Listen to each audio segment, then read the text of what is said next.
What's worrying you? Has someone left you that loved you? Did they come back? As a child, got into trouble? What's obsessing you so you can't get on with your life? Do you know how to talk to God about it? It's funny, isn't it? We talk to everyone else, but we don't talk to Him.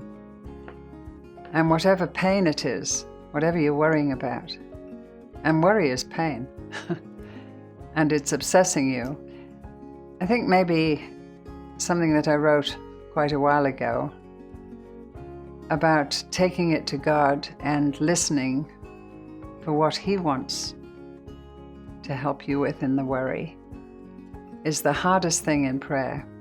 I can have a whole hour with God and never mention the very thing I should be talking about because the pain is so deep. Let me read you this little reading about lying still in His hands until you hear what He wants to say to you about the thing that's worrying you and how He wants to help you. The broken wing. He tends His flock like a shepherd. He gathers His lambs and carries them close to His heart. Isaiah 40, verse 11. Has someone hurt you? Rejected you? Slandered you? Have you ever had an ache that won't go away? Where do you go to find help? Go to the front door, God's front door. I hadn't noticed Him there, sitting in the shade with a lamb in His arms. I went over and sat down. Talk to me, He said. I'm hurt, I answered, so hurt. I know, He said. When will it stop hurting? When you walk in the front door, He said. Your front door, I asked. Mine, He answered very quietly. Talk to me about the pain. It was then I saw the lamb in His arms, and I hadn't noticed the creature had a broken leg. It looked quite bedraggled, limp, and exhausted. I had to wait until he was spent and at the point of death, the lamb maker explained. He got himself up on a ledge, and every time I approached him, he got agitated and nearly fell off. When all his strength had gone, that was when I knew he wouldn't struggle anymore, and I could rescue him. Maybe he didn't know it was you, I suggested. He knew, he said. He put the lamb down in the long grass to rest, and I hadn't noticed the bird in his lap, and it had a broken wing. There are so many things that are broken in this world, I said. The bird maker took hold of the little creature, and it squawked and tried to escape. She'll have to lie still in my hands if she wants me to heal her, he said quietly. How silly the bird is, I commented.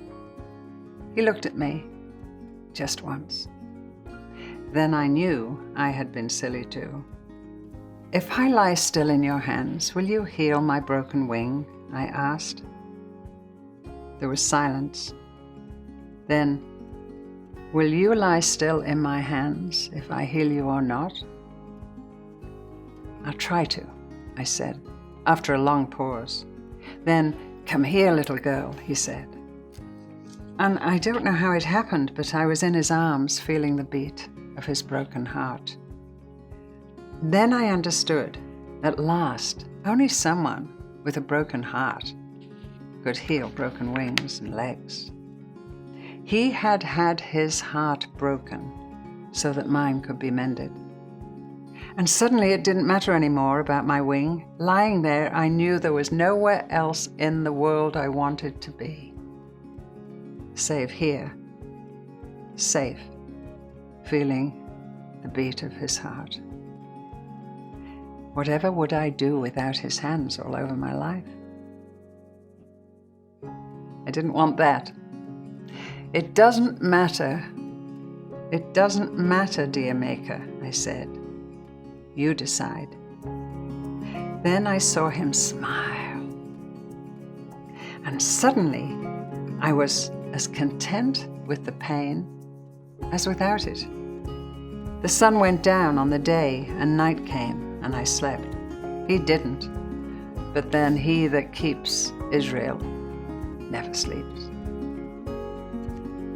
Don't waste the pain, let it prove thee. Don't stop the tears, let them cleanse thee.